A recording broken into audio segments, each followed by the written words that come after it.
এইবার একই রকম আরেকটা অঙ্ক, কিন্তু এখানে গতবার ছিল যে নদীর প্রস্থ ছিল 100 মিটার, কিন্তু এখানে নদীর প্রস্থ 100 না দিয়ে দিলাম বি। উত্তর বি দিয়ে আসুক, সমস্যা কি? তারপরে আবার ওই প্রথম সময় লাগতো 4 মিনিট, এখানে সময় লাগতেছে t1 সেকেন্ড, মিনিট না সেকেন্ড। আবার স্রোত থাকলে সময় লাগে t সেকেন্ড। তাহলে স্রোতহীন অবস্থায় যখন একটা নদী কল্পনা করি, নদীতে স্রোতহীন অবস্থায় একটি লোক t1 সেকেন্ডে সাঁতার কেটে সোজাসুজি ভাবে বি ফুট নদী পার হয়, বি ফুট প্রস্থের নদী পার হয়, বি ফুট প্রস্থের নদী পার হয়ে যায়। তাহলে এটুকুর দূরত্ব ধরা যাক বি ফুট। এখন যেহেতু স্রোত ছাড়া লোকটার যেই ব্যাগ, লোক হোক, নৌকা হোক, কলা গাছ হোক, যাই হোক, সবার জন্যই স্রোত ছাড়া যেই ব্যাগ ওইটাই হলো তার পক্ষে। যেমন আমি যদি বলি যে আমি নদীতে সাঁতার কাটতে পারি, তাহলে আমার ব্যাগ কত? তো নদীতে যখন স্রোত থাকবে না, তখনই তো আমার প্রকৃত ব্যাগটা নিয়ে আমি তখনই নদীতে নামলে, তখন যদি আমি যত মিনিটে যত দূরত্ব যাই, তখন ওই দূরত্বকে মিনিট দিয়ে ভাগ দিলেই আমার ব্যাগ পাওয়া যাবে। এটা আমার ব্যাগ, লোভ ব্যাগও না, বা স্রোতের ব্যাগের সাথে কোনোভাবে জড়িত এরকম কোনো ব্যাগও না, বা স্রোতের ব্যাগ দ্বারা প্রভাবিত কোনো ব্যাগ না। কিন্তু আচ্ছা, প্রশ্নে আসি, দূরে চলে যেতেছি। স্রোতহীন অবস্থায় একটি লোক t1 সেকেন্ডে সাঁতার কাটে, তাহলে এটাই হলো লোকের প্রকৃত ব্যাগ। তাহলে লোকের প্রকৃত ব্যাগ ধরলাম যে b1, এর মান ধরলাম যে যেহেতু বি ফুট, তার মানে s ইজ ইকুয়াল টু বিটি, তাই না? s is equal two B T, তাহলে b is equal to s by T. তাহলে s হলো বি ফুট, s হলো প্রস্থ, নদীর প্রস্থ বি ফুট। তারপরে সময় লাগতেছে টি হলো t1, টি আসলে টি না, টি আসলে t1। তাহলে কিন্তু এখানে দিতে হবে foot per second, foot per second. তারপরে যেহেতু পেয়ে গেলাম, একটা মান পেয়ে গেলাম, লোকটার ব্যাগ পেয়ে গেলাম, কিন্তু যখন স্রোত থাকে তখন সময় লাগে t সেকেন্ড। তাহলে সোজাসুজি ভাবে পার হইতে প্রথম লাগতেছে t1 সেকেন্ড, কিন্তু যখন স্রোত থাকে, এদিকে স্রোত থাকে, তখন সে তো আর এই বরাবর পার হইতে পারবে না, তাকে একটু এই দিকে করে পার হইতে হবে।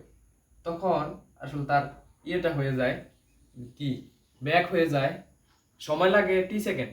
তার মানে ব্যাকটা একটু এই দিকে আর একটু বাম দিকে, সোজাসুজি পার হইলে তো এই দিকে চলে যাবো, স্রোত থাকলে এইদিকে স্রোত থাকলে, তাহলে তার একটু বাম দিকে অ্যাঙ্গেল করে 90 ডিগ্রি চেয়ে বেশি অ্যাঙ্গেলে নদী পারাপার হইলে ওই হয়তো সোজাসুজি পার হইতে পারবে, তখন লব্ধি ব্যাক হবে এইটা।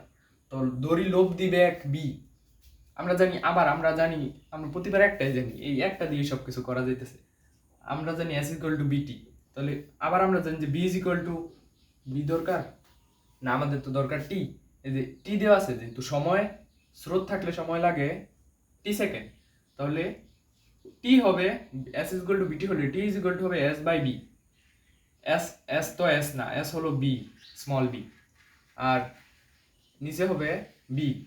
বি হলো লোভ দিবেক, দড়ি লোভ দিবেক আর। এটা কিন্তু 9-10 মুখস্থ সূত্র যে সরণ S is equal to back গুণন সময়, এস ইজ ইকুয়াল টু বিটি। তো এটা হলো প্রথম লাইন থেকে আমরা এই লাইনটা পাই, বি1কে ধরে নিলাম যে লোকটার ব্যাক। আবার দ্বিতীয় লাইন স্রোত থাকলে লাগে t সেকেন্ড, এইখান থেকে পাই যে তাহলে সময় ইজ ইকুয়াল টু, সময় T is equal to t second is equal to প্রস্থ লব্ধি বেগের প্রস্থ, লব্ধি বেগ তো এই বরাবরই থাকবে। তাহলে এই বরাবর তো নদীর প্রস্থ এই বরাবর, নদীর প্রস্থ হলো এই বরাবর বি ফুট বাই ব্যাগ কত, ব্যাগ হলো আর ফুট পার সেকেন্ড, কিন্তু আর তো লব্ধি, আর এর মান তো আর হলো লব্ধি বেগ, আর এর মান তো এখন জানি না। তো এখন আর এর মান বের করার নিয়ম দেখাইতেছি। যেহেতু এই লব্ধির সাথে এই স্রোতের বেগ 90 ডিগ্রি, আবার এটা যদি 90 ডিগ্রি হয়, নদীর এই বারের সাথেও লব্ধির এই কোণটাও 90 ডিগ্রি, তাহলে এটা অতিভুজ না? পিথাগোরাসের সূত্র অনুসারে এটা অতিভুজ, এটা লম্ব, আর এটা ভূমি লম্ব। তাহলে অতিভুজের বর্গ হলো লম্বের বর্গ যোগ ভূমির বর্গ। তাহলে এটাকে আমি 2 নাম্বার দিলাম। দ্বিতীয় লাইন থেকে এটা পাই, প্রথম লাইন থেকে পাই এটা, দ্বিতীয় লাইন থেকে পাই এটা। তো এবার আমরা এই চিত্র রূপে দিলাম, এই তথ্যগুলা চিত্র রূপে দেওয়ার পরে দেখি যে অতিভুজ আছে। পিথাগোরাস সূত্র অনুসারে একটা অতিভুজ, একটা লম্ব, একটা ভূমি। এখানে অতিভুজের মান ছিল এইটা অতিভুজ বরাবর ব্যাক, অতিভুজ বরাবর ব্যাক ছিল b1, তাহলে অতিভুজ বরাবর ব্যাগের বর্গ হলো লম্বের বর্গ যোগ ভূমির বর্গের যোগফল। লম্বের বর্গ ছিল লম্বই তো এই বরাবর তো লম্বই, লম্বের ব্যাগ, যে লম্ব বরাবর যে ব্যাগ ছিল ওইটাই তো ছিল লব্ধি ব্যাগের বর্গ যোগ এটা ছিল ভূমি।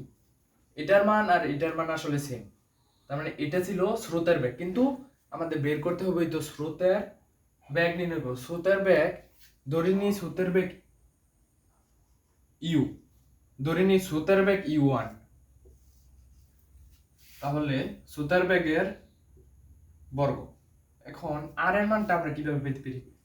r is equal to b1 square minus u1 square is equal to b1 square minus u1 স্কয়ারের রুট ওভার। এই রুট ওভারটা এখানে দিয়ে দিন। t এর মান ডাইরেক্ট আছে, t সেকেন্ড ডাইরেক্ট আছে, তাহলে t আর চেঞ্জ করতে হবে না। তো t is equal to b ও আছে ডাইরেক্ট, b ফুট, b আর চেঞ্জ করা লাগবে না। r এর মান এখানে আছে b1 square minus u1 square root over of b1 square minus u1 square. কিন্তু b1 তো আমাদের প্রশ্নের সরাসরি দেওয়া নাই, b1 এর বদল b আর t1 দিলে আমাদের প্রশ্নের সাথে সামঞ্জস্যপূর্ণ হয়।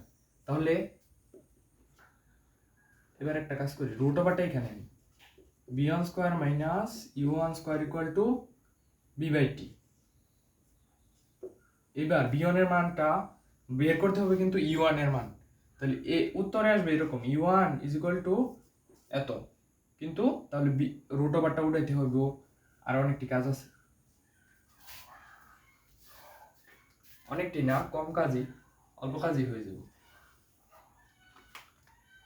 যদি স্কয়ার করি তাহলে হবে b1 এর মান দিব আর স্কয়ার দিব, b বাই t1, এটা ছিল b1 স্কয়ার মাইনাস u1 এর মান তো বের করতে হইব, u1 স্কয়ার, যেহেতু স্কয়ার দিলাম রুট ওভারে উঠে যাব, তাহলে b square by t square দিতে হইব, b square by t square, অথবা এটাকে এইভাবে দেওয়া যায় b স্কয়ার বাই, আচ্ছা প্রথম লাইনে এইভাবে দিলাম, ফর্মালিটি মেইনটেইন করলাম। তারপরে u1 এর মান দরকার, তাহলে u1 স্কয়ার, এটা যদি এই পাশে নেই তাহলে এটা এই পাশে আসলে b square by t1 square minus b square by t square. তাহলে u1 মানে ছিল স্রোতের বেগ তো ধরছি u1, তাহলে u1 এর মান পেতেছি স্কয়ার রুট দিব, এপাশে স্কয়ার রুট দিলে b square by t1 square minus b square by t square.